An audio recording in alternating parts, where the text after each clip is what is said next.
Hi friends, இன்றைக்கி என்ன சமையல் அப்படின்னா சாப்பாடு வச்சு சுரக்காய் புளிக்காய் வைக்க போகிறோம். புளிக்காய்ன்றதோட இதில் கருவாடு போட்டு வச்சா ரொம்ப டேஸ்ட்டாக இருக்கும். பாருங்கள், ஒரு குட்டி சுரக்காய் எடுத்து கட் பண்ணி வச்சுருக்கேன்.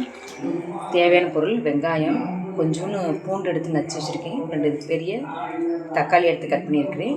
இதுவும் பெரிய வெங்காயம், பல்லாரி வெங்காயம் கட் பண்ணி வச்சுருக்கேன். வாங்க, கொஞ்சமாக ஒரு லெமன் சைஸில் புளி எடுத்து கூட போட்டிருக்கேன். சுரக்காயில் புளிக்குழம்பு வச்சா சூப்பராக இருக்கும்.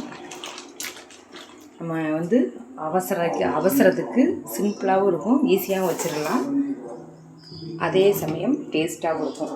ஆயில் ஊற்றிக்கலாம். ஆயில் நல்லா வெந்தயம் போட்டுக்குவோம், கருவேப்பிலை போட்டுக்கலாம்.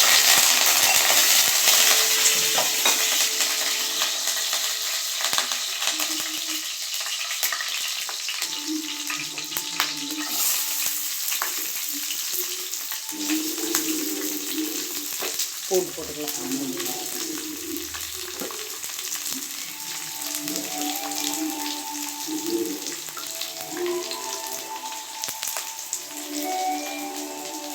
தேவையான உப்பு போட்டுக்கலாம்.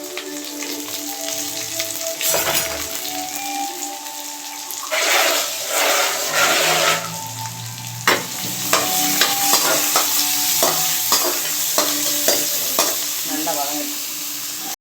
கண்ணாடி பதம் வந்துடுச்சு. இப்போ தக்காளி போட்டுக்கலாம். பூ போட்டால் சீக்கிரம் வதங்கிட்டுருக்கு, அதான் பூ முன்னாடியே போட்டேன். தக்காளி வதங்கிடுச்சு. தக்காளி ஒரு அரை வேக்காடுக்கு வதங்கிடுச்சு. இப்போ சுரக்காய் போட்டுக்கலாம்.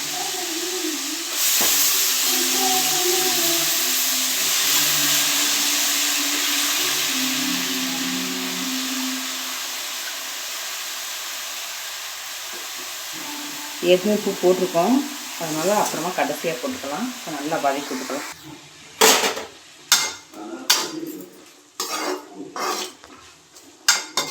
கொஞ்சம் நேரம் மூடி வைக்கலாம். சுரக்கால் நிறைய தண்ணி வரும், அதனால் நல்லா மூடி வச்சோம்னா கொஞ்சம் நல்லா சுருண்டு வதங்கி வரும். பாருங்கள், தண்ணி வர்றது தெரியுது அவங்களுக்கு. இப்போ மூடி வச்சுக்கலாம். நல்லா மூடி வச்சு வதங்கிடுச்சு. இப்போ இது கூட வீட்டில் வச்ச மிளகாத்தூள் போட்டுக்கலாம்.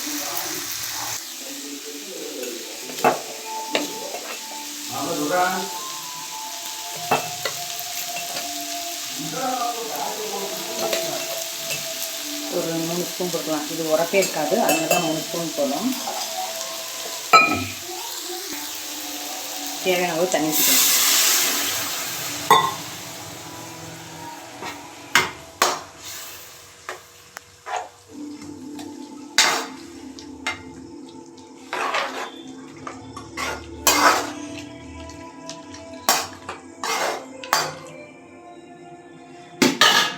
இப்போ ஊற வச்ச புளியை கரைச்சிக்கலாம்.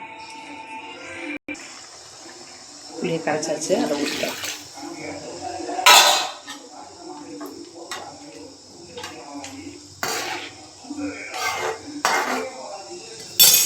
இன்னும் கொஞ்சம் தண்ணி ஊற்றிக்கலாம்.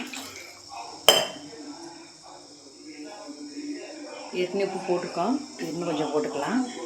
கொஞ்சம் நேரம் கொதிக்கட்டும். பொரிக்கிற கருவாடு ஒரு 3 துண்டு இருந்துச்சு, அதை எடுத்து வச்சுருக்கேன். கொஞ்சம் நேரம் தண்ணியில் ஊற வைக்கலாம். கை வெதும்ப தண்ணியில் போட்டிருக்கேன். கொஞ்சம் நேரம் ஊறினோம்னா அந்த கசரெல்லாம் வெளியே வந்துடும். மண்ணுக்குன்னு இருந்தாலும் ஊறட்டும். ஊறினதுக்கப்புறம் நல்லா கழுவிட்டேன். பாருங்கள், மணலாம் இல்லை. இப்போ கொஞ்சமாக பிச்சு குழம்புல அப்படியே லைட்டாக நல்லா பிச்சு தெரியாமல் குழம்புல போட்டுடலாம். எங்கள் வீட்டுக்காருக்கு கருவாடு போட்டால் பிடிக்காது, ஆனால் தெரியாமல் போட்டுடலாம். பாருங்கள், ஒரு சில்லு தேங்காய் சில்லு யூஸ் பண்ணிட்டு மிச்சம் இருந்துச்சு, அது அப்படியே போட்டால் வேஸ்ட்டாக போயிடும். அதனால் சரி குழம்புலையாவது அரைச்சி ஊற்றலான்ட்டு நல்லா கழுவிட்டேன். உங்களுக்கு இருந்தால் தேங்காய் இருந்தால் போடுங்க, இல்லாட்டி கண்டிப்பாக போடன்ற அவசியம் இல்லை.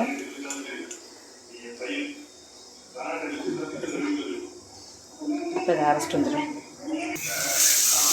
நல்லா குழம்பு கொதிச்சிருச்சு. இதை அரைச்சி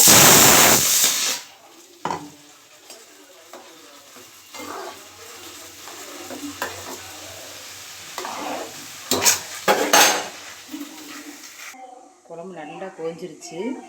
இப்போ கருவாடை போட்டுக்கலாம். அப்போ தான் நல்லா வாசனையாக இருக்கும். பாருங்கள், கடையில் வாங்கின கருவாடுனால கல் மாதிரி இருக்கும். அதனால தான் லைட்டாக கை வெறும் சுடுதண்ணில் போட்டு நல்லா நையப்பிய பிச்சு வச்சுருக்கேன். அப்போ தான் நல்லா கரையும், வாசனையாக இருக்கும். இப்போ சுரக்காய் கருவாட்டு குழம்பு ரெடி. ஒரு 10 நிமிஷம் அடுப்பு ஆஃப் பண்ணிடலாம். 10 நிமிஷமே அதிகம்தான்.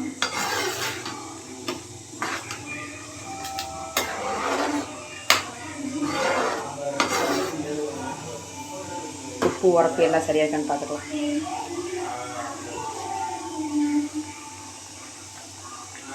உப்பு உரப்பு எல்லாமே சரியாக இருக்குது, சூப்பராகவும் இருக்குது. இது சாதத்துக்கு வச்சு சாப்பிட்டா ரொம்ப வேறு லெவல் சாதம்.